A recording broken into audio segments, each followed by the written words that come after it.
Eh bien, commençons. Bonjour à tous. Je m'appelle Pedro Zapata. Je travaille avec le Environmental Defense Fund, le Fonds environnemental des défenses environnementales. Et nous sommes ici pour parler des ressources de la pêche artisanale, SSF Hub, et le réseau ibéro-américain de la pêche artisanale FEPA. Avant de commencer par la substance, j'aimerais vous donner quelques indications techniques, si vous me le permettez. Tout d'abord, ce séminaire, comme vous l'avez vu sur le petit point rouge en haut à gauche de votre écran, est enregistré. Donc, ça, c'est pour les personnes qui ne peuvent pas être avec nous.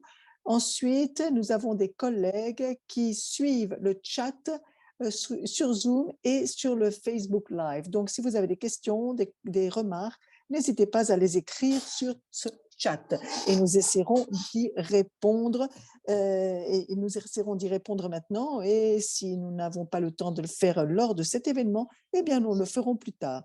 Troisièmement, nous aimerions les assurer de ce qu'il y ait un peu de temps pour les questions. Donc, me reviendra le rôle ingrat de vérifier le temps de chaque orateur. Donc, excusez-moi de vous arrêter brusquement si vous dépassez. J'essaierai de ne pas être trop brusque, mais parfois, il se peut que je n'y arrive pas et que vous pensiez que je sois un peu brusque. Donc, nous avons une interprétation simultanée en anglais, français, portugais, et comme vous l'avez remarqué, la langue de la Réunion est l'espagnol. Et pour écouter donc les langues de votre choix, eh bien, cliquez sur le bouton en bas de votre écran pour choisir le canal d'interprétation. Donc, vous devez appuyer sur le bouton rond qui dit interprétation.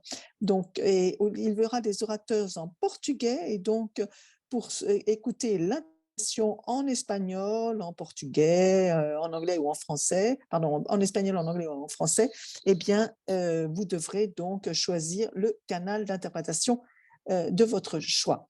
Maintenant, je vais vous parler du SSF Hub. SSF Hub, de nouveau, c'est le centre de collaboration et de ressources pour la pêche artisanale. Il s'agit d'une plateforme en ligne multilingue et gratuite pour aider à la collaboration sur l'échange des connaissances sur la pêche artisanale. En fait, notre hub a pour but quelque chose de très simple, offrir un espace à tous ceux qui participent de la pêche artisanale. Et ceux qui veulent participer à cet effort, eh bien, peuvent visiter notre page Internet. Vous mettrons le lien vers notre page sur le chat à la fin. Et aussi, vous pouvez aller sur notre page Facebook qui diffuse cet événement en direct. Mon organisation a le rôle de secrétariat du SSF Hub et nous collaborons. Et il y a beaucoup d'organisations qui d'ailleurs sont ici présentes, collaborent à ce Hub.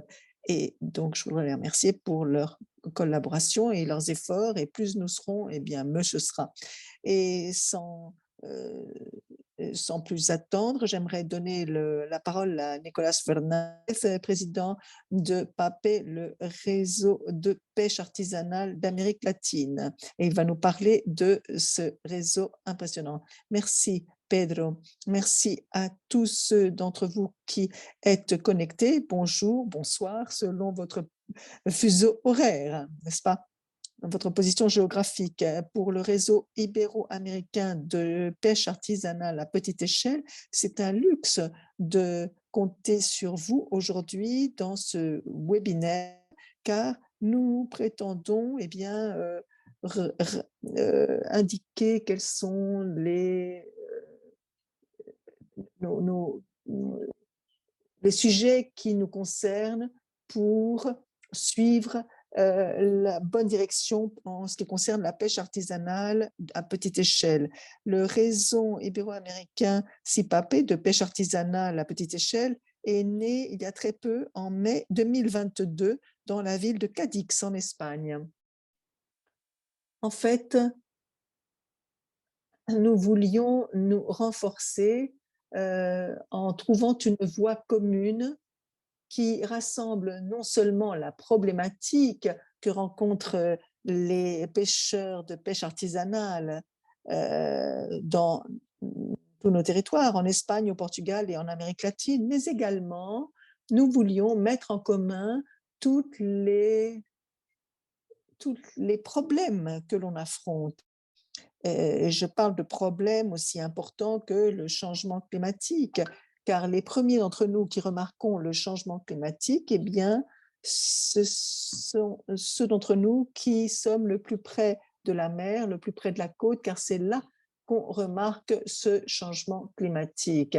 Nous sommes le secteur de pêche artisanale à petite échelle, sommes ceux qui pouvons fournir du poisson, des aliments à la population. Le mot artisanal est non seulement un mot très beau, mais il indique le travail, le labeur artisan d'artistes, de véritables artistes, car nous voyons le soin que nous mettons à capturer nos poissons et tous nos produits en général, car ce n'est pas que du poisson. Et cela indique comment on le manipule d'abord et comment on trouve la meilleure commercialisation possible pour ces produits que nous pêchons. Et pour ce faire, nous affrontons beaucoup de problèmes. Souvent, nous perdons nos instruments de pêche car il y a des pressions extérieures qui veulent nous reléguer un second plan. Et de plus, il y a beaucoup d'insécurité, il y a beaucoup de piratage et il est difficile de faire reconnaître le rôle de la femme dans la pêche, par exemple. Et nous rencontrons beaucoup de difficultés pour que les jeunes participent d'une activité aussi belle que celle de la pêche et dont nous sommes si fiers. Et il est certain, dans tous les cas, que nous devons défendre ce milieu et nous ne sommes pas des pirates de la mer. Souvent, nous devons faire face à beaucoup de piratage et parfois, ce piratage est dû à la solitude et au fait que d'autres ont des intérêts clairs et qui font que nous sommes relégués à un deuxième rang. Donc, notre mission est fort importante car il s'agit en fait de mettre en valeur ce grand patrimoine que représente notre profession. Et c'est un patrimoine que nous ne voulons pas perdre. C'est la raison pour laquelle nous voulons être une voix forte auprès de nos gouvernements et auprès des autorités internationales afin que l'on obtienne du moins l'écoute, qu'on obtienne de toutes ces puissances qu'elles nous écoutent, afin qu'elles soient au courant de tous les problèmes que nous rencontrons et aussi pour qu'elles soient au courant de tous ces efforts d'amélioration que nous faisons. Donc, nous ne sommes pas ici pour m'écouter moi, mais pour écouter des collègues de tous les coins de notre réseau ibéro-américain afin qu'ils nous parlent de leur expérience et de la façon dont on peut arriver à une bonne conclusion pour que tous nos problèmes soient écoutés à ceux qui nous intéressent. Parce que ici, travailleurs de la mer, nous avons beaucoup de possibilités de coopération. Je sais qu'il y a des ministres et des chefs d'État qui sont intéressés par ce et nous devons pouvoir avancer pour être utiles à la société. Il y a beaucoup de partenaires aussi qui nous appuient, car nous voulons une vie digne pour nous, professionnels de la mer, ainsi que pour nos familles. Donc, merci à tous, merci Pedro, merci SSF Hub, et merci à tous ceux d'entre vous qui participent aujourd'hui et qui vont nous écouter. Merci Nicolas. Effectivement, ce qui nous intéresse aujourd'hui, c'est la pêche artisanale et sa gouvernance, ce qui n'est pas peu. Les chiffres de la FAO disent que la petite pêche artisanale, représente 40% des captures mondiales, mais plus de 90% de l'emploi que fournit le secteur de la pêche. Donc 90% des personnes qui travaillent dans le secteur de la pêche, eh bien, travaillent dans la pêche artisanale à petite échelle. Et ils nourrissent des millions d'habitants dans le monde entier. Donc, qui de mieux pour parler de ce sujet que ses propres acteurs? Et nous avons une représentation importante de ce secteur. Il y a des vidéos d'Espagne, d'Argentine, de Colombie, de Honduras et de l'Équateur, et des représentants qui nous parleront de vive voix du Portugal, du Chili, de l'Équateur et du Mexique. Je suis absolument certain que vous êtes tous ici pour les écouter eux et non pas moi. Donc, nous passons à ce pourquoi nous sommes tous ici. Je crois que nous commençons par Hugo, si je ne me trompe. Hugo, vous êtes par là?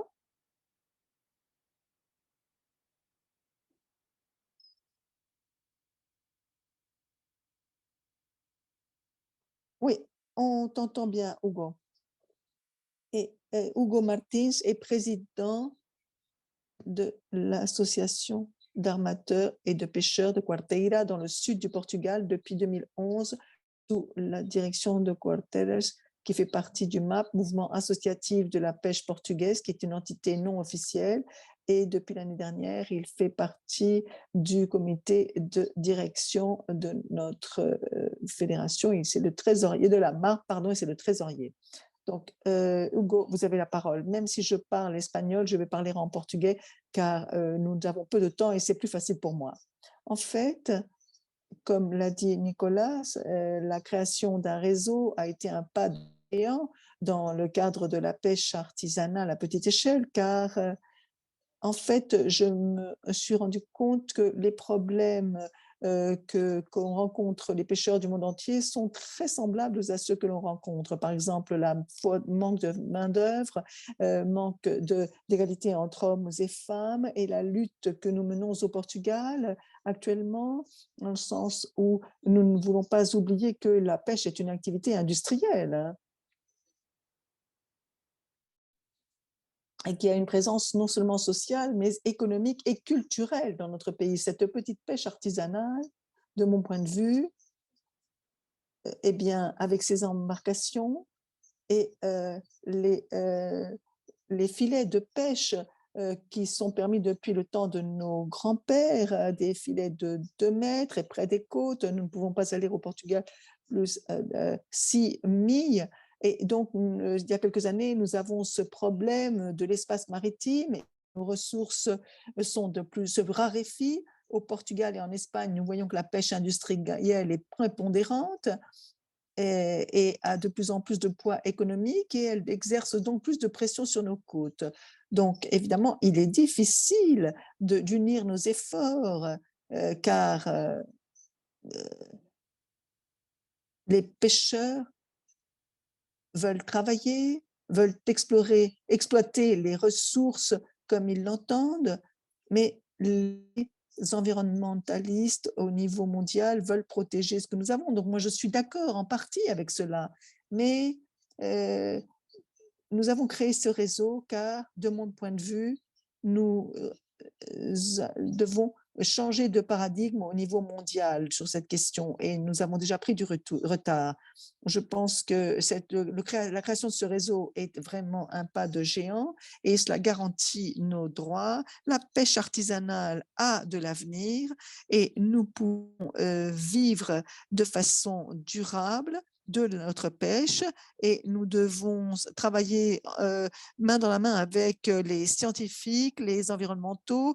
La situation, nous ne reviendrons jamais à ce qu'il y avait dans le passé.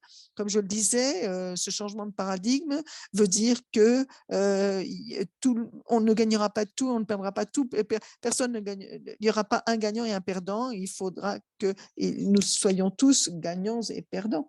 Je sais que les environnementalistes et les scientifiques ont suivi les pêcheurs dans le nord du pays et ceux qui pêchent des fruits de mer.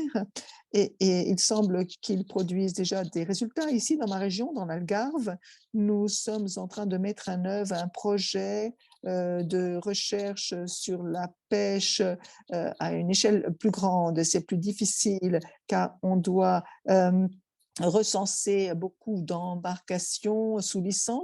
Nous sommes sur le bon chemin et je pense que nous travaillons avec des entités locales du sud du Portugal et ainsi, j'espère que nous pourrons mieux gérer cette pêche par des efforts de pêche élevés et, et aussi pour essayer d'attirer des pêcheurs plus jeunes. Et au niveau national, même si, comme on l'a dit dans cette présentation, nous sommes une fédération de producteurs de tout le pays, je pense que dans les différentes régions portugaises, nous remplissons tous notre rôle qui est celui de défendre des différentes zones de notre pays. Et nous avons un espace maritime qui est livré à l'énergie éolique et ce sont des zones énormes du nord au sud du pays. Et ça, c'est une catastrophe pour nous pêcheurs car ce sont des zones de pêche essentielles pour nous. Donc, tout cela, eh bien, il faut lutter, il faut parler avec les entités qui veulent installer ces moulins à vent et nous devons parler aussi avec les pêcheurs et je crois que cela passera par là, par le dialogue entre nous tous. Euh, Au début, j'ai dit que c'est important d'être en contact avec les politiques et les environnementalistes et Nicolas et d'autres personnes d'Amérique latine, mais nous verrons que nous avons des problèmes identiques et je crois que nous défendons chacun notre précaré, notre pays, mais en fait, on se rend compte que notre réalité est la même dans le monde entier. Moi, j'ai vu des pêcheurs en Amérique latine qui ont rencontré ces problèmes, mais également avec les pêcheurs d'Afrique, nous partageons ces mêmes problèmes. Donc, c'est un événement vraiment très important et j'espère que mes collègues, le gouvernement au Portugal, est prêt à s'embarquer dans ce projet avec nous, car nous voulons faire parvenir nos propositions au gouvernement. Une fois que nous aurons mené ce projet, nous avons déjà présenté ce projet au gouvernement et nous espérons en tirer des fruits. Je crois que cela aura un rôle fondamental dans la zone ibéro-américaine et en Amérique latine. Et nous voulons donc tous travailler conjointement pour dire que la pêche artisanale a un avenir et continuer à faire ce que nous avons déjà commencé à faire. Merci de votre attention. Merci beaucoup, Hugo.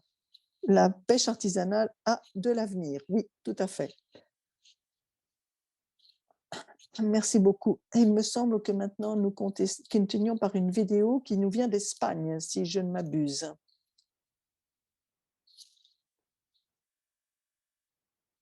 Oui, c'est cela.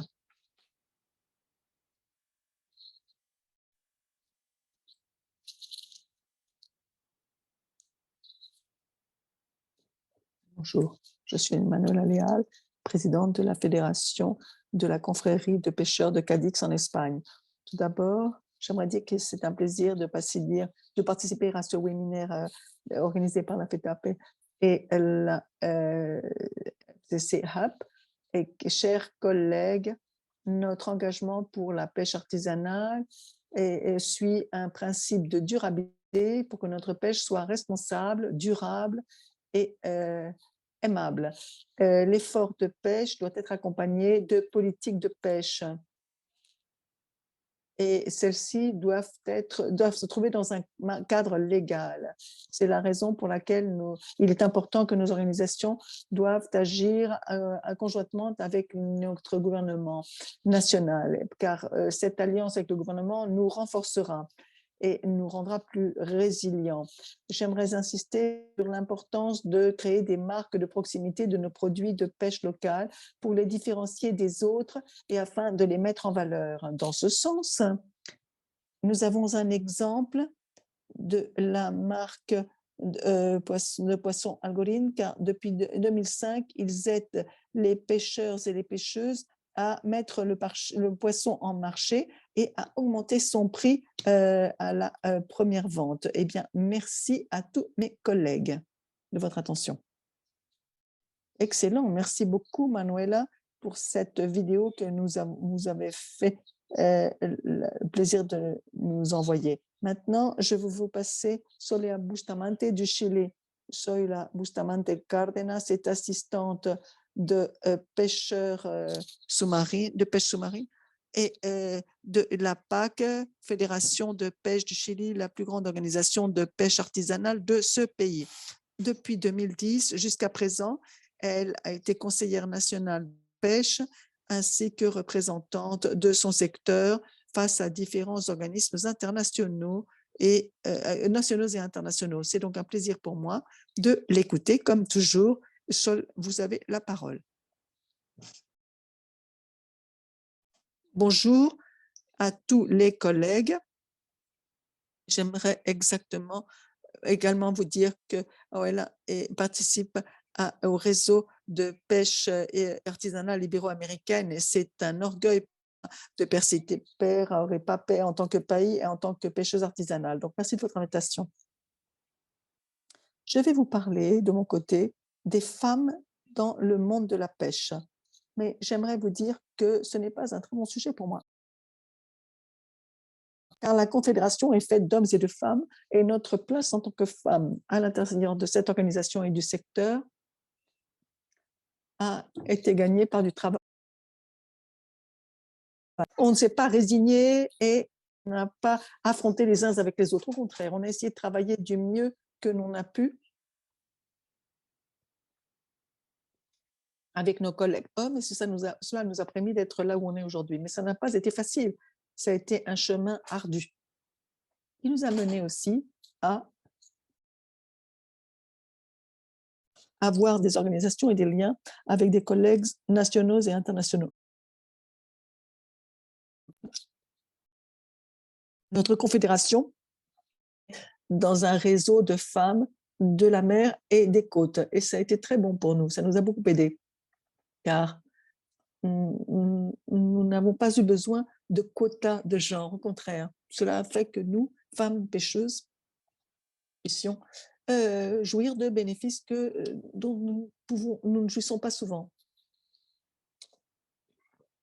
Comme l'a dit notre collègue Hugo, nous, les pêcheurs, partout dans le monde, en Amérique latine, en Amérique du Sud, du Nord, du Centre ou en Afrique, nous avons les mêmes problèmes. C'est la raison pour laquelle nous sommes ici à niveau international pour être ensemble. Et nous devons profiter de tout cela. Tout d'abord, nous savons que la semaine qui vient, il y aura une rencontre à New York. Nous parlerons des zones protégées. Et l'un des graves problèmes que nous avons de nos jours, c'est que souvent, ces zones protégées nous déplacent, nos pêcheurs artisanaux. J'invite les collègues ici présents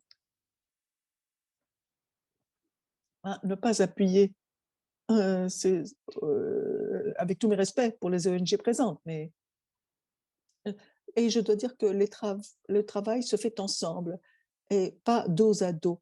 Ceci nous amène à rien. La pêche artisanale est ancestrale. Il y a toujours eu de la pêche dans les eaux intérieures ou maritimes. Pour continuer cela, il faut qu'on continue à faire des efforts en commun, tous ensemble. Et notamment au niveau des différentes ONG. L'important ici, c'est que nous soyons tous ensemble. Parce que pour nous, ce thème est vraiment quelque chose de très important, notamment pour l'Amérique latine également. Nous avons besoin le soutien des uns des autres. Il est important effectivement de maintenir les choses, d'avoir effectivement cet appui, mais nous aussi, nous pouvons le fournir. Et donc, voilà, c'est quelque chose effectivement qui nous est à cœur. Et il est important également de maintenir ce chemin. Nous travaillons tous effectivement de façon directe, justement, pour faire en sorte que la question, par exemple, du Panama pour le mois de mars, nous aussi, nous sommes effectivement très concernés par rapport à ces thèmes. Et donc, il est important effectivement de voir qu'est-ce que nous pouvons faire ensemble. notamment pour cette union de l'Amérique latine. Nous allons d'ailleurs nous réunir pour pouvoir aborder ces thèmes. Et donc, je souligne bien ce point, nous avons tous nos problèmes et c'est la raison pour laquelle nous devons être ensemble. Le soutien doit être lui aussi commun. Nous ne pouvons pas juste attendre chacun de son côté. Voilà, c'est le message que je souhaiterais partager avec vous, chers camarades. Encore une fois, merci pour l'invitation. Nous sommes ici à l'Équateur également et nous avons toujours été bien reçus, notamment par nos camarades. Et donc, c'est une façon également d'être présent.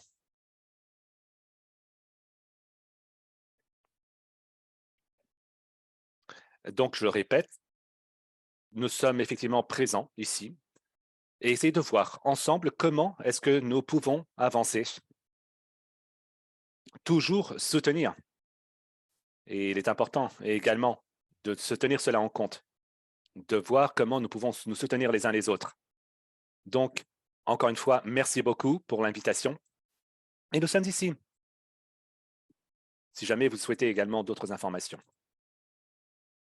Non, merci à toi, Soyla. Et désolé, encore une fois, je ne sais pas ce qui s'est passé avec cette interruption, mais nous essayons d'identifier ce qui s'est passé là avec cette coupure de quelqu'un qui avait son micro branché.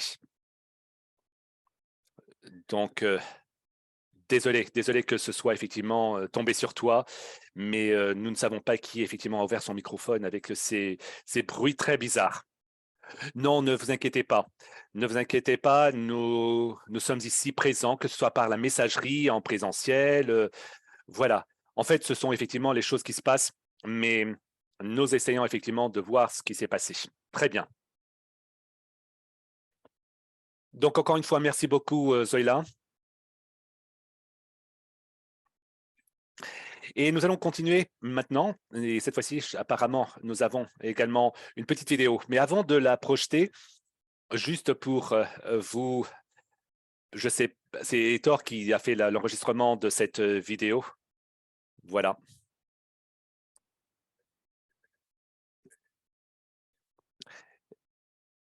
Nous avons eu effectivement un petit problème, mais nous allons essayer de quand même de faire en sorte de pouvoir écouter cela. Très bien.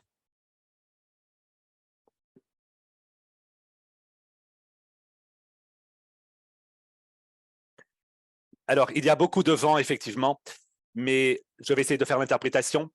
Donc, je suis de l'Argentine. Je suis responsable également pour une organisation pour la pêche à petite échelle, la pêche artisanale.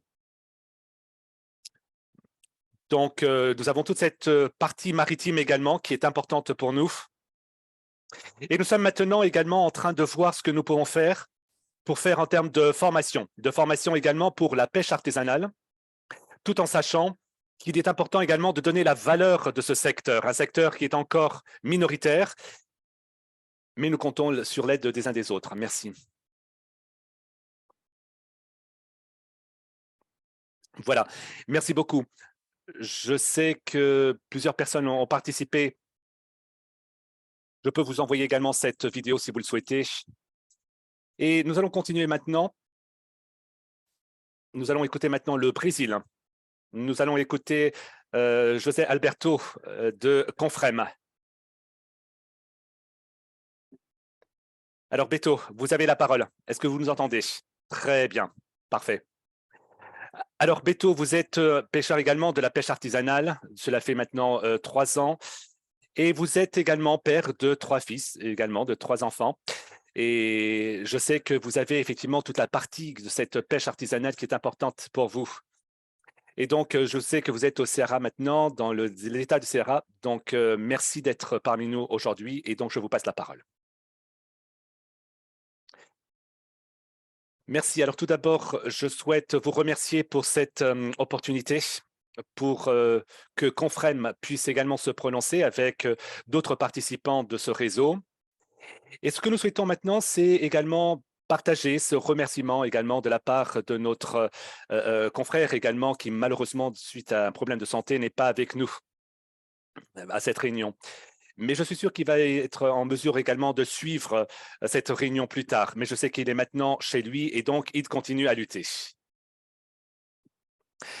Alors, Confrem, Il s'agit d'une institution qui a été créée entre-temps, 2007, et nous sommes effectivement un réseau.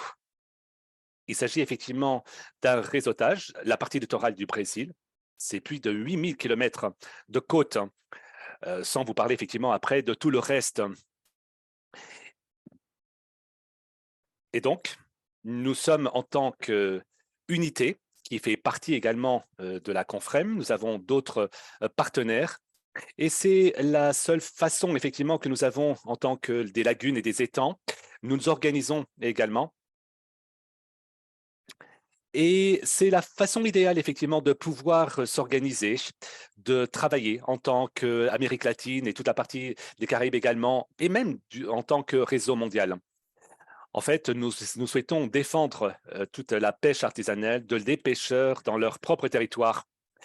Et ceci est important également, non seulement pour nous, mais pour tout le pays. Je sais que certains pays font encore face à des problèmes. D'ailleurs, j'ai un ami, notre ami portugais qui vient de dire également de toute la partie éolique également, et les parties également des problèmes en pleine mer. Et nous aussi, nous faisons face à cette partie, notamment sur le terrain également. Donc, ce sont effectivement des problèmes très importants et qui doivent être résolus. Ensuite, nous avons également le besoin d'avoir, de trouver des alternatives pour la pêche artisanale, hein, que ce soit des alternatives au niveau local ou national, international, pour que les communautés puissent effectivement garantir leur propre territoire et garantir également leur mode de vie, mais surtout qu'elles puissent continuer à donner des contributions très importantes pour la société et également pour nous ici au Brésil. Plus de 70% effectivement ici au Brésil aujourd'hui. Avec la pêche maintenant. Donc, on voit effectivement que ceci provient de la pêche artisanale. Et juste pour vous dire effectivement que cela peut générer des parties de l'aide également pour les communautés, mais cela apporte également la sécurité alimentaire. Donc, pour nous, ceci est extrêmement important. Par contre, nous avons un grand défi au niveau de la Confrem, à savoir comment est-ce que les communautés qui sont effectivement des réserves, qui sont des modèles pour le Brésil, nous y croyons, et que l'État était en train d'aider également. Mais notre question est de savoir comment est-ce qu'en tant que réseau, nous pouvons nous articuler les uns les autres. Et donc, Cofred est apparu de cette façon. Et petit à petit, nous continuons à avancer. Et aujourd'hui, Confrem a effectivement une vision vers l'avenir. Ce n'est pas uniquement la question du territoire, mais nous avons besoin également de nous intégrer au niveau des différentes technologies, également pour moderniser la pêche artisanale, la façon comme nous faisons les choses, de pouvoir également fortifier tout cela. Alors, au Brésil, nous souhaitons effectivement nous fortifier de plus en plus et également être un exemple. Nous pensons que ces projets, même de façon très ponctuelle, que l'on voit qui se développent et qui se développent maintenant petit à petit, peuvent également contribuer pour que nous puissions avoir une pêche qui soit plus durable, mais également avoir des revenus. Et également pouvoir donc aider les différents territoires et les communautés là où nous sommes. Alors ceci veut dire également aider au niveau des différents bateaux, des embarcations qui soient des maisons plus modernes, plus durables, mais également de pouvoir bénéficier également la création et les produits de la pêche. Alors, en fonction de la dimension de notre pays, nous avons effectivement, vous avez de la pêche donc d'embarcation et d'autres qui n'est pas d'embarcation, donc plus à côté de la plage en fait, et d'autres en pleine mer. Et donc, c'est à partir de ces activités que nous souhaitons nous organiser. On voit qu'il y a une forte participation également des femmes qui, très souvent, n'est pas reconnue en tant que telle, hein, notamment de la part des gouvernements. Donc, le grand défi de la part de Confrem, mais également d'autres pêches artisanale, eh bien, c'est que nous travaillons au quotidien pour mettre en valeur la pêche artisanale, pour mettre en valeur la vie des pêcheurs, notamment des femmes, pour qu'elles puissent avoir un espace garanti pour pouvoir travailler. Donc, ce sont les défis majeurs que nous avons aujourd'hui. Et nous avons encore des expériences ponctuelles, mais qui nous donnent beaucoup de bonheur, en fait, parce que on voit qu'il y a des résultats pour les hommes et les femmes pêcheurs, effectivement, pour avoir cette garantie de pouvoir continuer l'activité de pêche et à toujours améliorer leurs revenus. Donc, nous savons que celui-ci est un grand défi. Euh, on voit la taille, la dimension du Brésil, et il est important pour nous d'être vus et envisagés en tant que référence pour les autres pêcheurs, pour les autres communautés, même pour la pêche plus traditionnelle. En fait, la pandémie nous a également montré que le Brésil, euh, on a vu que ce sont les communautés traditionnelles qui ont survécu, qui n'ont jamais effectivement eu de la faim, pouvoir apporter de l'aliment pour leur famille, hein, grâce à la pêche, justement. Donc, ceci nous montre l'importance que la pêche artisanale peut avoir. Je sais que j'ai très peu de temps, dit l'orateur, mais juste pour également souligner mon, la partie militante également, cet activisme également qui est important en tant que père et également dans ma famille. Donc, je continue à participer également avec d'autres associations. Mais c'est ici, c'est souligner l'importance, le fait que nous sommes effectivement réunis en tant que réseau. Il n'y a pas d'autre alternative, un autre chemin. Il est important de pouvoir échanger entre nous de l'expérience. Toute cette énergie positive, que nous puissions effectivement la donner aux autres, de pouvoir également transmettre ceci à nos communautés. Alors aujourd'hui, ce que je peux partager avec vous, et c'est un projet que nous avons développé auprès de notre communauté, fut justement une, un vaisseau plus moderne, un vaisseau de pêche plus moderne. Et savez-vous d'où provient ce vaisseau? Eh bien, il vient du Portugal. On l'appelle un catamaran en fait, qui a été construit effectivement par un Portugais qui est arrivé ici au Brésil.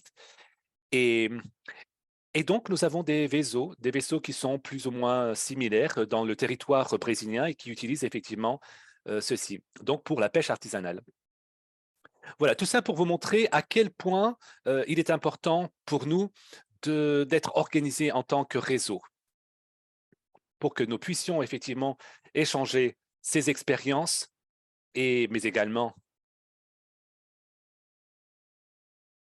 de montrer, de manifester également auprès, par exemple, des projets qui sont une menace pour nous.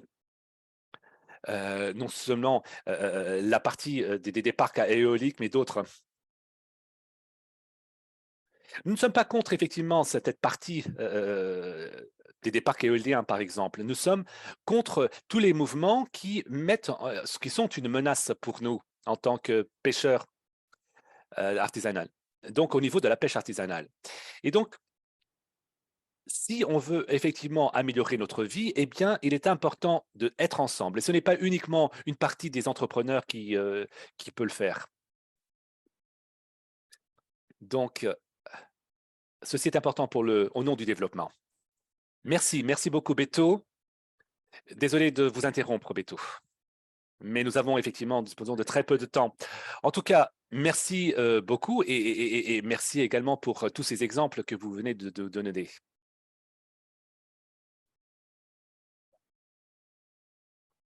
En fait, c'est un exemple très clair de cette partie transatlantique. Donc, avec les nouveaux vaisseaux, etc. Donc, on pourra toujours rebondir sur cette question pendant les questions-réponses. Très bien, nous allons passer maintenant à l'Équateur. Donc, encore une fois, José, merci également. Et nous allons passer maintenant à la vidéo.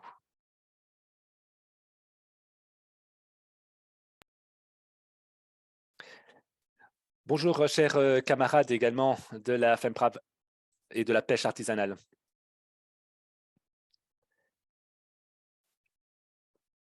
Je remercie également ce réseau.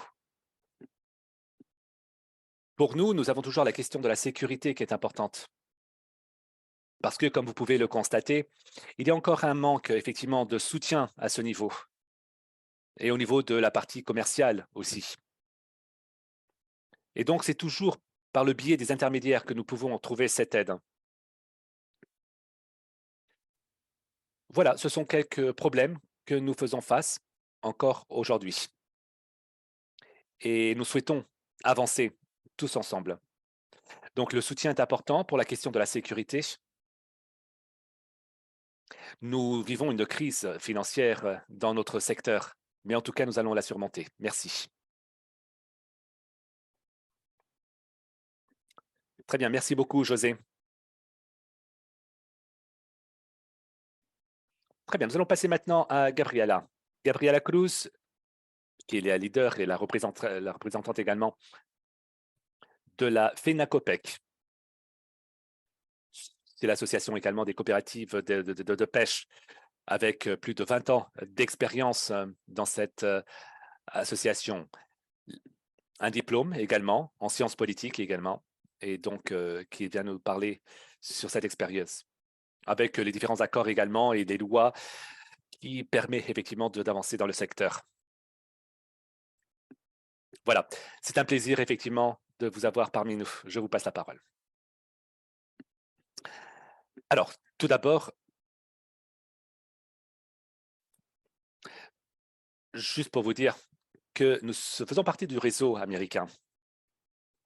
Et l'idée était effectivement d'avoir cet appui économique pour pouvoir les différentes activités que nous avons également ici en Équateur pour pouvoir aider et essayer de pouvoir également apporter cette aide.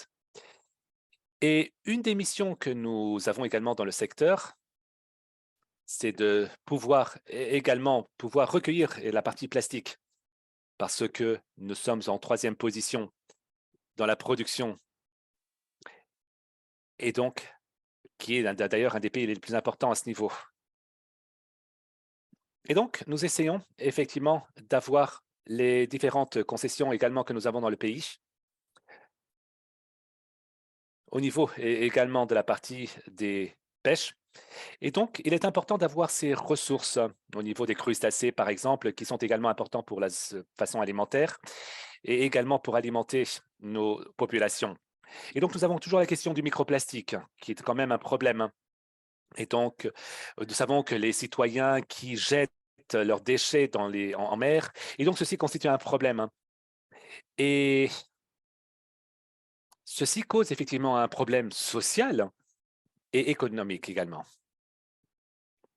Donc, nous sommes en train de travailler là-dessus et toujours en essayant effectivement de pouvoir commencer.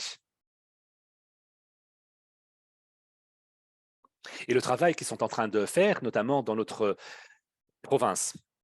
Ensuite, une autre force que nous avons également, et c'est ce que disait mon camarade également dans notre rapport, eh bien, dans notre pays, nous avons toujours cette insécurité maritime et effectivement le manque de contrôle.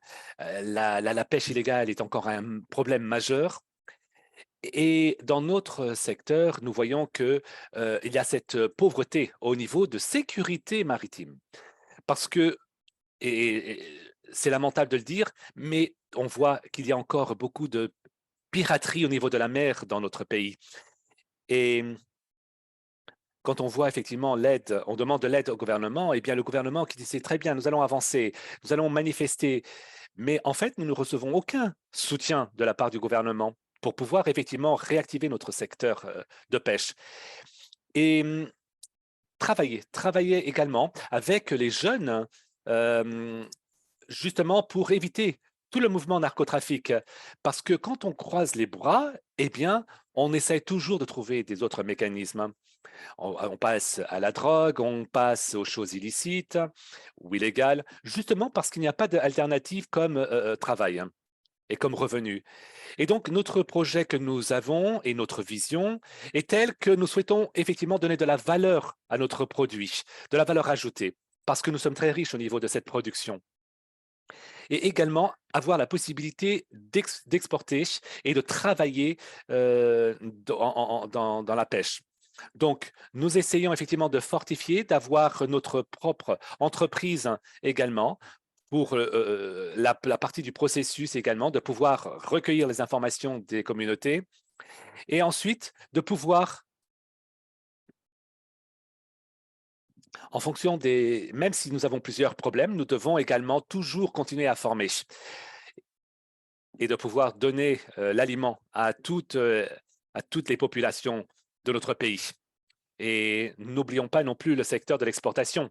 Nous avons plusieurs projets de production également et que nous souhaitons maintenant mener à bien justement pour avancer. Voilà. Nous tous avons des problèmes, je le sais, mais je crains que parfois, il est important également d'avoir cette partie de consultation et je pense que maintenant, nous devons également investir avec des projets qui soient effectivement importants, productifs pour pouvoir continuer à avancer. Merci.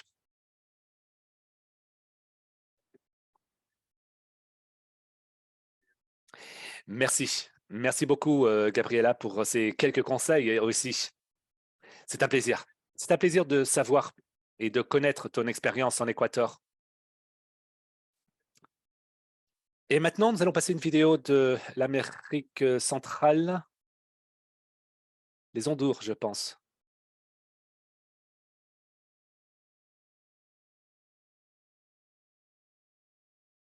Bonjour, chers camarades. Au niveau de l'Amérique latine, eh bien, le problème de la pêche artisanale, c'est que depuis le mois d'octobre de l'année passée jusqu'à présent, nous avons effectivement ces grands problèmes au niveau, par exemple, des prix qui sont toujours trop élevés. Et donc, nous avons besoin de pouvoir répondre à cette augmentation des prix et de l'inflation. Et on voit que les autres choses maintiennent toujours les mêmes prix alors que le reste augmente. Et donc, nous avons essayé de faire face, et nous essayons de faire face au prix de la pêche également. Mais malheureusement, nous n'avons pas ce contrôle vis-à-vis des commerciants. Et c'est ça qui manque au secteur de la pêche artisanale. Par conséquent, ça ne sert à rien d'avoir ce genre de pêche ou une bonne pêche, par exemple, si après, nous n'avons pas la possibilité de faire face au prix. Merci Félix pour cette vidéo. Donc, vous nous avez parlé des prix et également quels sont les problèmes de la pêche artisanale. Merci. Alors, nous allons continuer maintenant. Nous allons passer maintenant au Mexique. Nous avons José Flores qui, je pense, et voilà, José, vous êtes là. Voilà, on le voit. Donc, vous êtes le secrétaire de la Confédération mexicaine de l'entreprise également des pêches et vous êtes président également de l'association de la Fédération de Californie Sud.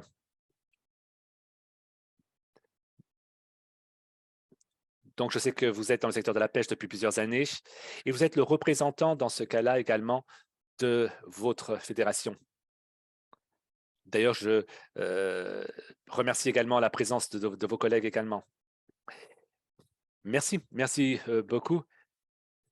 Je remercie l'invitation et de pouvoir parler effectivement de cette partie de pêche. Je remercie également notre président qui malheureusement n'est pas avec nous suite à son agenda professionnel.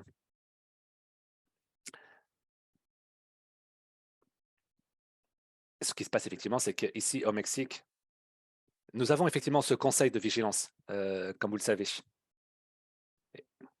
Voilà, je vais vous montrer notre proposition. Alors, pour nous, le Mexique est assez problématique. Nous avons l'expérience des autres pays et malheureusement, je sais que nous tous avons des problèmes et le Mexique aussi. Et nous avons la question de la sécurité. Nous avons également le problème de la piraterie, par exemple. Nous aussi, nous avons ces problèmes, hein. Et ensuite, le thème de la conservation des ressources est très importante. Et nous essayons de faire la promotion de cette conservation, de pouvoir créer des outils qui puissent effectivement aider à la durabilité de ces produits et surtout profiter de ces produits. Alors, j'ai déjà écouté notre camarade qui disait que nous devons effectivement faire et prêter attention aux différentes associations aussi, parce que ce n'est pas une question qui est secrète. Nous sommes nous-mêmes également, nous faisons la promotion de la conservation. Évidemment, nous souhaitons toujours avoir créé des outils pour la conservation, que ce soit des zones, par exemple, ou d'autres. Il est important de pouvoir avancer avec toutes ces parties et pouvoir surtout montrer des résultats. Mais nous devons faire en sorte que notre mer soit rentable, plus productive également. Et c'est pour cela que nous devons travailler ensemble, tout en donnant la possibilité et de pouvoir continuer. Et la seule façon, c'est de créer ce modèle de conservation. Nous ne pouvons pas uniquement passer à continuer à travailler dans ce sens-là. Il est important de travailler sur les thèmes qui sont assez sensibles, hein, en fait. Et nous devons avoir cette conscience de ces problèmes. Nous devons améliorer nos activités également dans son ensemble. Je vous remercie et je n'étais pas en fait préparé pour faire ce discours, mais c'est toujours un plaisir de pouvoir écouter également mes camarades et savoir ce qu'ils en disent. Merci également. Oui, merci d'avoir parlé cette capacité également de toutes ces réserves maritimes aussi. C'est effectivement un bon conseil de pouvoir travailler. Nous allons les aborder certainement lors des questions-réponses.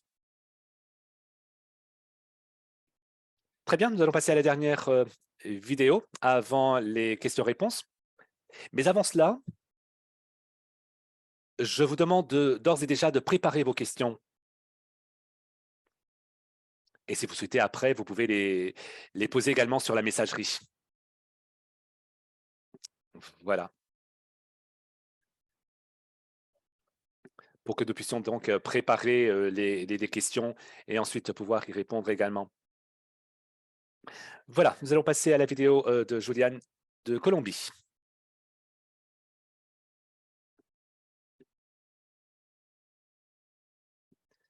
Oui, bonjour.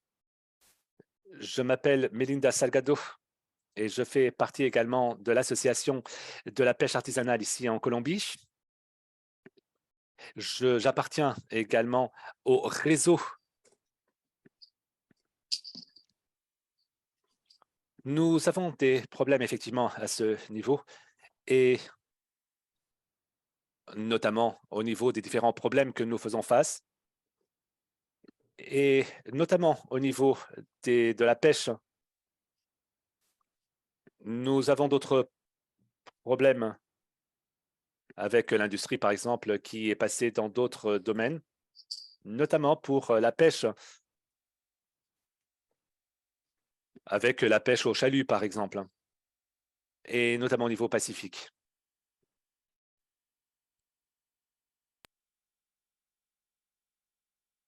Merci beaucoup. Et eh bien, nous arrivons maintenant à la séquence de questions et réponses, à la séquence de dialogue, de débat avec les personnes qui nous accompagnent. La meilleure façon de le faire, c'est à travers le chat et je crois que Pam va m'aider à lire certaines des questions qui nous arrivent. Et s'il ne nous arrive aucune question, j'en ai quelques-unes, mais je ne veux pas non plus monopoliser le micro, hein. Donc, on va laisser quelques minutes. Pam, est-ce que vous avez des questions là? Non, on n'en a aucune sur Facebook, mais je ne sais pas si Naiji Hayes du Brésil voudrait prendre la parole car elle a une question et elle peut la poser en portugais. Bien sûr qu'elle peut poser la question en portugais. Donc, si vous voulez poser votre question, n'hésitez pas à le faire.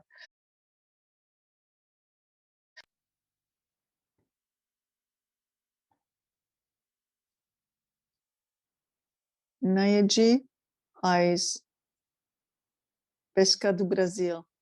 Vous pouvez donc poser votre question en portugais si vous le voulez. Bonjour, vous m'entendez? Oui?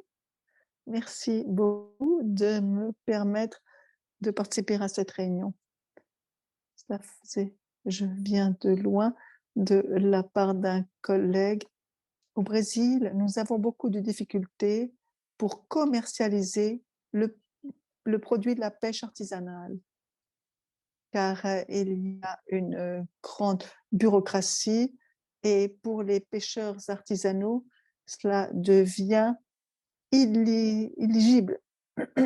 C'est pour ça qu'ils finissent par vendre à un prix dérisoire ces poissons si beaux. Et ce qui nous empêche ou qui est un obstacle à la régénération générationnelle de notre secteur.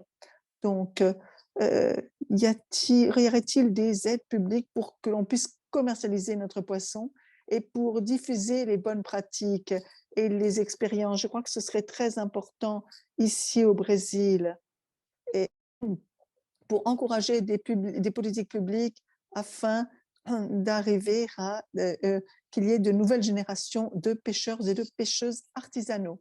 Merci beaucoup de votre attention. Merci. Je crois que Nicolas avait quelques remarques à ce sujet. Nicolas, vous avez la parole et aussi Edelson après aura la parole. Merci Pedro. En ce qui concerne ce que vient de dire notre participante, il y a quelque chose de très important dont on doit tenir compte dans notre réseau. Et j'aimerais aussi le faire parvenir, le transmettre au gouvernement de l'Europe, car nos projets de coopération avec l'Amérique latine comprend la commercialisation, car pour dignifier le secteur de la pêche en Amérique latine, il faut améliorer la commercialisation de ce produit de la pêche. Et pour ce faire, tout d'abord, on peut analyser ce qui a été déjà fait. Et donc, on utilise beaucoup en Espagne et au Portugal, et je sais que ça existe dans certaines zones d'Amérique, c'est la concentration de l'offre. La concentration de l'offre permet de canaliser les demandes existantes. Deuxièmement, il me semble que cette concentration est aussi utile pour pouvoir contrôler et faire un suivi de la traçabilité. Et cette traçabilité nous aide à combattre le commerce illégal. D'autre part, il est aussi important d'identifier et de différencier nos produits, car il s'agit de produits travaillés de façon artisanale, et ce sont des produits de grande qualité, comme je le disais auparavant. Dans mon introduction, il est très important de pouvoir identifier et différencier. C'est ce que l'on appelle ici les marques de qualité, les marques collectives. Et les marques collectives, qu'il s'agisse, ça traite d'une identité importante et grâce au code QR actuel, il nous est facile de les identifier. Et nous avons de l'expérience et nous devons transmettre cette expérience. Deuxièmement, face au monde d'aujourd'hui mondialisé, où n'importe quel téléphone portable devient une fenêtre sur le monde, eh bien, nous pouvons faire du commerce en ligne et vendre en ligne. Et c'est possible, c'est tout à fait possible.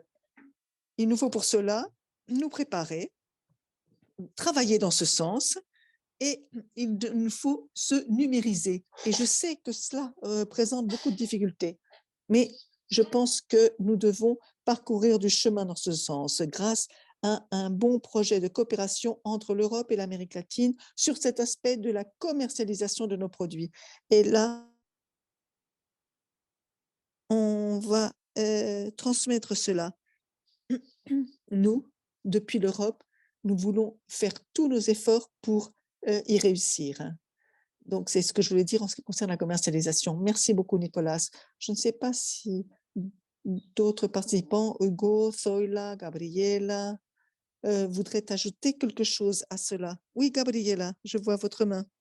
Oui, ce qu'a dit le président est vrai. Il a tout à fait raison. Je crois que ça, c'est un problème que nous rencontrons dans toute la région. Et je parle du problème de la commercialisation du produit de notre pêche. Et je dois dire que certaines entreprises de pêche artisanale essayent de se faire d'obtenir une certification. Et je l'appelle le tampon vert. Et nous voulons donc recevoir une attestation pour pouvoir commercialiser nos produits. Et ceci représente un coût économique. Nous avons reçu l'appui de la WB et Panta qui nous a appuyés, mais je crois vraiment qu'il faut aussi chercher des personnes qui puissent nous aider à faire cette pression internationale afin que nos produits arrivent à d'autres pays, pour que nous puissions les exporter, car cela ne vient pas d'une pêche qui maltraite le produit, mais d'une pêche manuelle, sélective, et cela donne un produit très appétissant. Et je crois que il y a autre chose dont nous devrions parler, et c'est le renforcement de l'organisation et des pêcheurs indépendants. Ceux-ci doivent participer à des organisations industrielles pour les renforcer, pour se renforcer. Et cela renforcera ces pêcheurs. Et ceci représentera un bénéfice pour nos pêcheurs artisanaux tels que la sécurité sociale, et cela leur permettra aussi de moderniser leurs engins de pêche, parce que tout le monde parle de l'océan de nos jours, mais on ne sait pas ce que l'on va faire pour aider la mer à aller mieux. Parce que si on dit il faut moins d'embarcations parce que la mer ne les supporte pas, alors il faudra mettre en œuvre des mesures alternatives, et il faudra créer des zones de pêche, de culture de pêche. Mais pour cela, il me faudra des fonds pour le faire. Il faudra de l'argent. Nous avons besoin d'aide, mais de l'aide parce que, par exemple, aujourd'hui, on déclare une réserve maritime dans les Galapagos, et alors on déclare au monde, oui, mon gouvernement a signé, mais maintenant, on va imposer un règlement. Mais quel est l'argent qui ira pour la pêche artisanale? Que 3 millions et pour contrôler. Et qu'est-ce qu'ils vont contrôler? Ils n'ont aucune mesure de contrôle. Mais nous, dans cette zone, nous sommes présents et nous la connaissons très bien. Donc, quand on dit qu'il faut diriger ces organisations internationales pour que l'on nous entende. Alors, ce que je demande, c'est que fait l'Europe, que font les États-Unis, que font ces pays plus développés pour nous aider, nous, afin que l'on continue à s'améliorer. Car nous sommes ceux qui sommes les plus victimes de préjudice. Donc, c'est pour ça que j'ai levé la main pour parler. Merci, Gabriela. Je vois que Ederson aussi a levé la main. Cela fait quelques minutes. Donc, Ederson, vous avez la parole.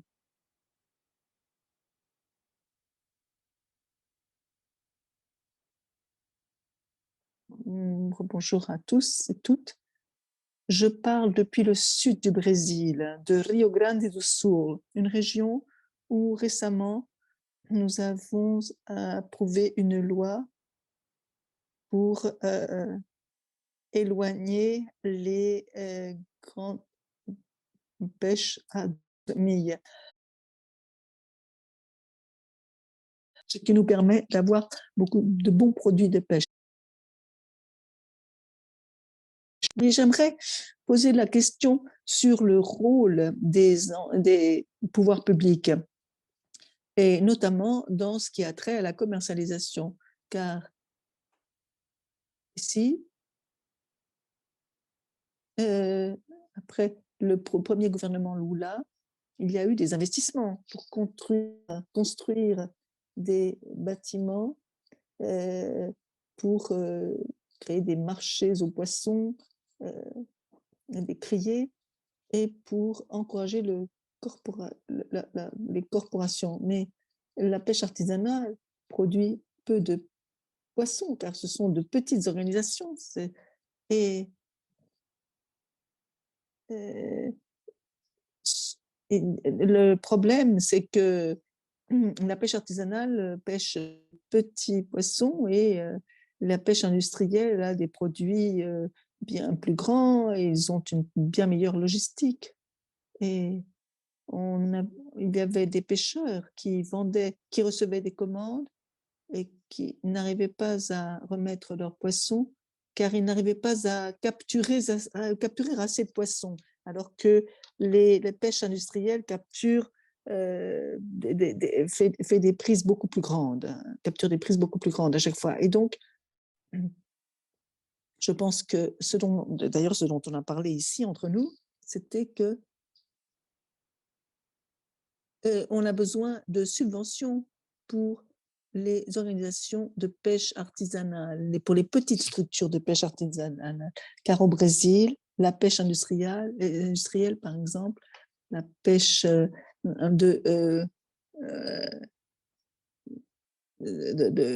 d'engins de pêche reçoit des aides. Et tous les types de pêche reçoivent des aides, mais pas les pêches artisanales. Et on nous dit que la pêche artisanale doit être autonome, doit faire preuve d'autonomie. Mais comment cela, alors que les autres sont aidés? Et ça, c'est une deuxième remarque. Et troisièmement, si vous me permettez, comment considérez-vous le rôle des jeunes, de la jeunesse dans ce processus? Au Brésil, nous avons une grande force,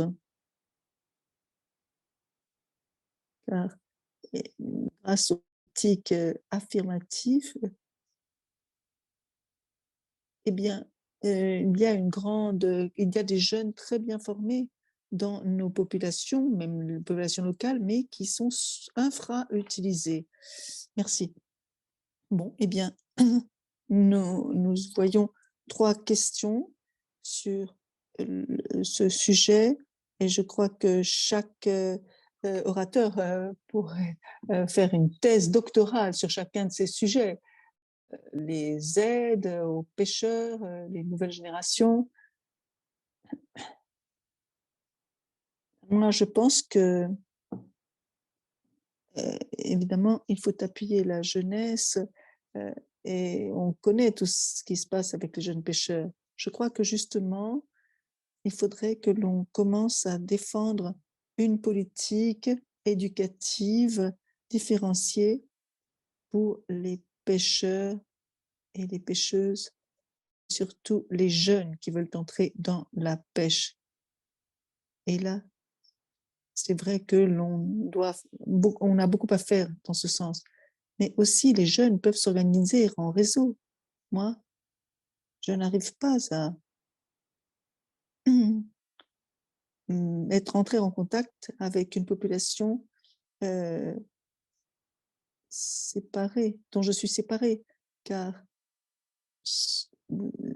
votre expérience de Rio Grande do Sul peut nous être très utile ici dans le Nord-Est. Et je pense que c'est important de voir les expériences d'autres. Je crois que l'on doit chercher une éducation différentielle pour que nous, pêcheurs, et nos enfants, eh bien, reçoivent une éducation qui leur permette de se transformer afin que plus en plus on prenne soin de l'environnement, de notre littoral et de notre pêche.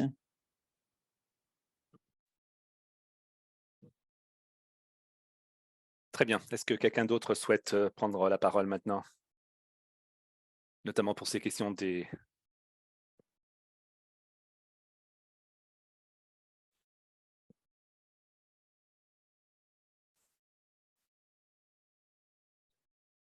Allez-y, José.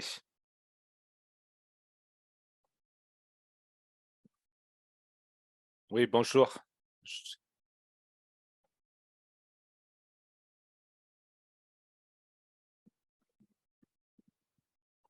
Oui, merci.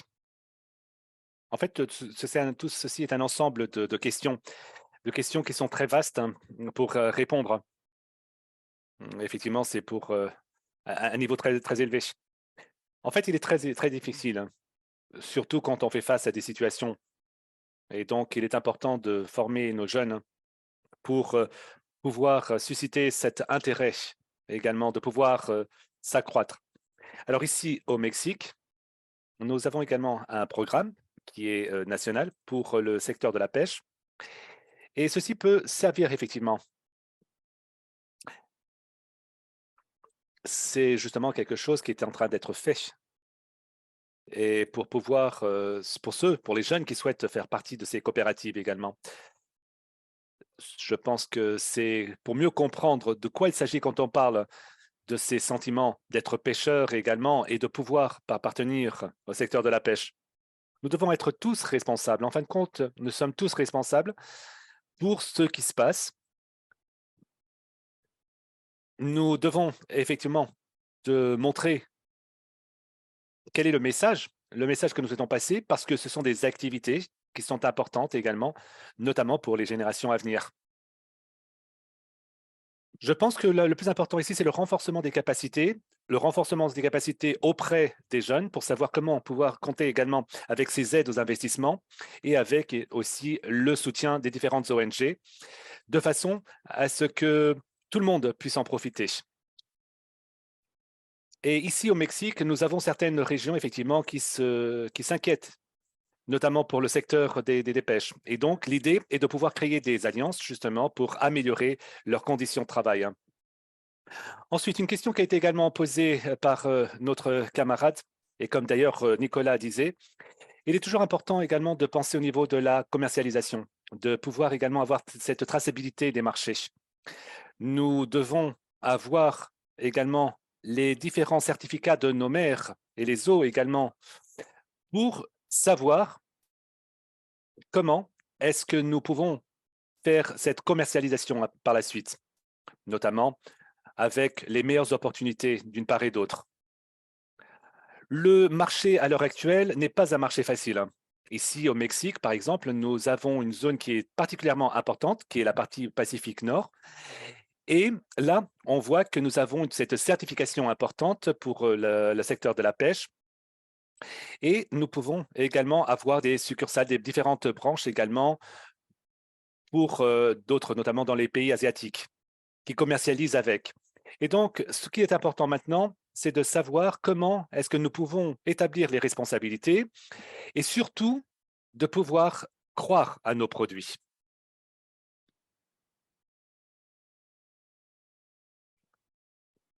Merci. Alors, ce thème est effectivement un thème important, notamment savoir comment nous pouvons avancer tous ensemble. Ce sont des questions qui sont fondamentales. Alors, à mon avis, il est vrai que nous avons ce besoin et nous avons un manque d'infrastructures très important dans plusieurs zones. Soyons clairs là-dessus. Nous devons effectivement faire face à la piraterie, par exemple. Comment peut-on penser et avoir une infrastructure pour faire face à cette piraterie? Ou alors, nous avons d'autres difficultés et d'autres pays qui ont des difficultés énormes pour avoir justement ce genre d'infrastructure de base hein, et pour donner le soutien au secteur de pêche. Donc, soyons honnêtes. Il y a besoin effectivement de cette orientation, cet appui, certes, mais notamment non seulement pour la pêche industrielle. Hein. Nous devons penser justement aux autres qui ont un pouvoir économique moindre. Donc, maintenant, nous devons penser aux zones côtières, par exemple, aux côtés des plages également. Soyons clairs. Il est important, effectivement, de comprendre ce que disait notre camarade en disant que les 45% de cette capture mondiale, notamment, est justement de la pêche artisanale et que 90% effectivement de notre emploi est justement dans notre pêche. Donc, maintenant, nous devons penser qu'est-ce que nous devons débattre. Nous devons, en deuxième lieu, travailler pour avoir une meilleure formation au niveau alimentaire justement de nos produits de la pêche. parce que ces produits sont fondamentaux justement pour avoir une santé et une qualité de vie. Et cela, nous devons effectivement manger ce genre de produits, des produits maritimes. Et nous devons également avoir cette alimentation saine. Et celle-ci provient justement de la consommation des produits de la mer. Donc ça, je l'ai commencé lorsque j'étais enfant. Ensuite, et nous devons effectivement le montrer à nos enfants aussi. Et à propos, nous devons essayer d'engager les jeunes. Il y a toujours cette difficulté de pouvoir engager les jeunes au secteur de la pêche, que ce soit au niveau de la formation, etc.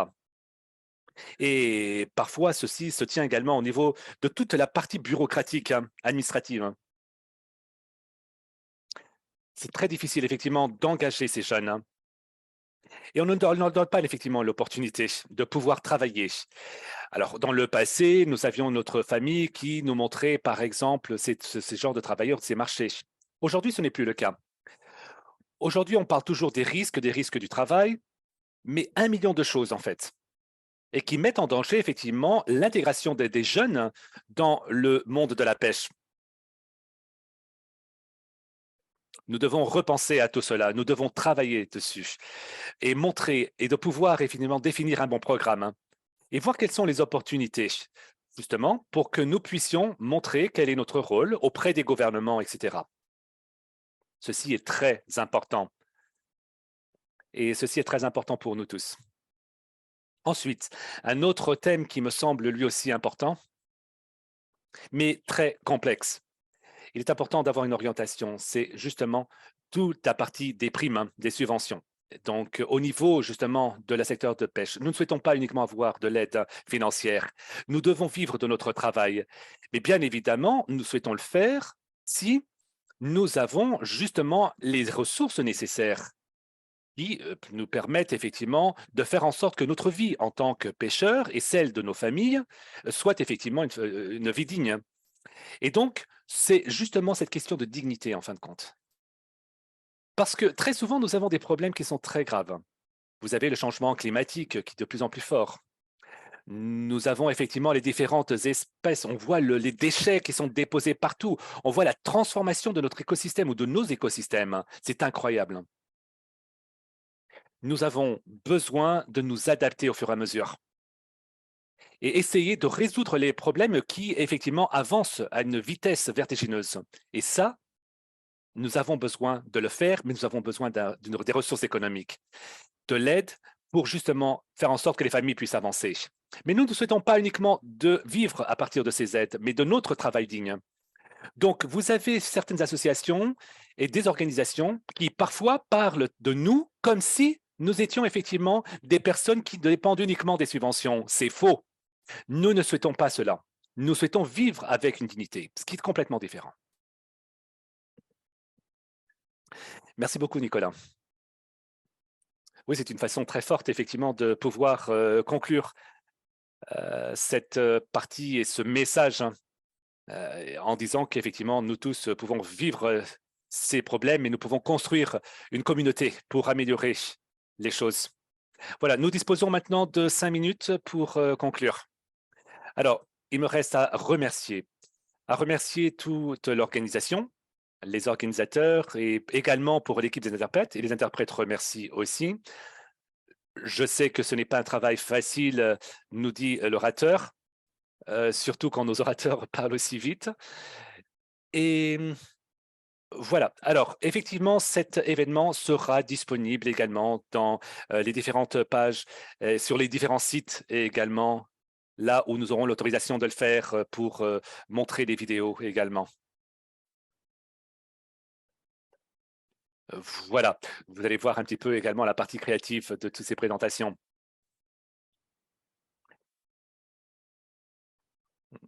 Voilà. Ensuite, remercier à tous les participants, notamment ceux qui ont eu la disponibilité également de pouvoir enregistrer ces vidéos, et à vous tous et toutes. Et nous allons donc terminer avec une vidéo qui nous parle de cette initiative incroyable, hein, qui a été créée le mois de mai passé au niveau de la RIPAF. Et donc, nous allons vous montrer cette vidéo Et de la sorte, nous allons donc clore cette séance. Et encore une fois, je vous remercie pour votre participation. Nicolas, je ne sais pas si de ton côté, tu souhaites rajouter un dernier mot peut-être? Et ensuite, nous allons passer à la vidéo. Oui, en fait, juste mes remerciements pour votre participation, votre disponibilité et également pour cette occasion, cette opportunité. Je pense que nous devons effectivement organiser un autre webinaire justement pour parler de la commercialisation, car il me semble que c'est un thème très important. Et ensuite, être capable d'être assis autour de la table, de parler de la question de la gouvernance également, de la question de la gestion, de cette façon très participative du secteur de la pêche, au niveau scientifique, également avec les gouvernements. C'est la gestion, mais également la co-gestion qui est fondamentale et qui a besoin d'être traitée. Et être capable également de parler de cette partie parce que on voit toute la partie de zone également des secteurs de pêche et la zone de protection et des réserves maritimes qui ont besoin effectivement de cette question, de cette coparticipation.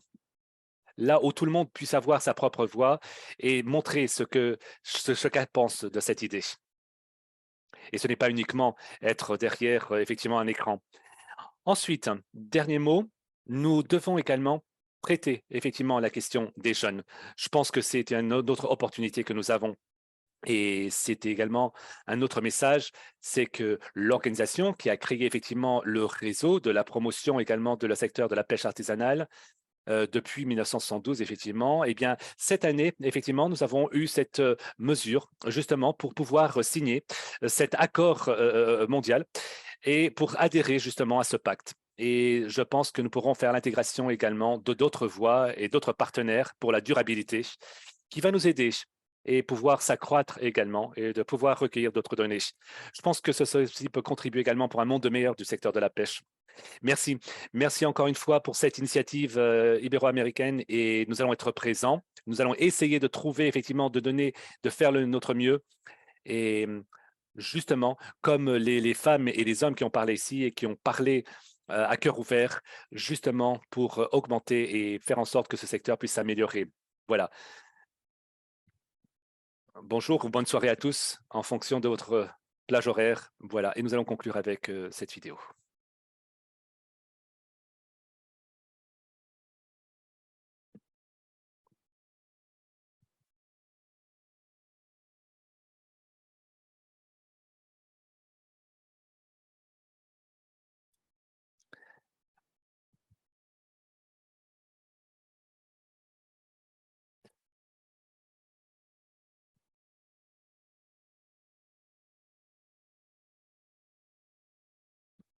On voit ici que le réseau ibéro-américain qui également essaie de promouvoir ses projets pour le secteur de la pêche. Et effectivement, ce réseau essaie d'appuyer, de soutenir toute la partie d'Amérique latine avec l'Espagne et le Portugal et essayer d'améliorer les pratiques, tout en augmentant également la durabilité et cette résilience. L'année internationale de la pêche, de l'aquaculture artisanale 2022. Avec la création de ce réseau ibéro-américain, nous essayons de réaffirmer l'importance de la pêche artisanale, notamment pour nos systèmes alimentaires et également les différents moyens de vie, avec les efforts pour sauvegarder la biodiversité et l'environnement.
République dominicaine, l'Uruguay déjà, nous avons le Pérou aussi, qui ont fait partie maintenant de ce groupe.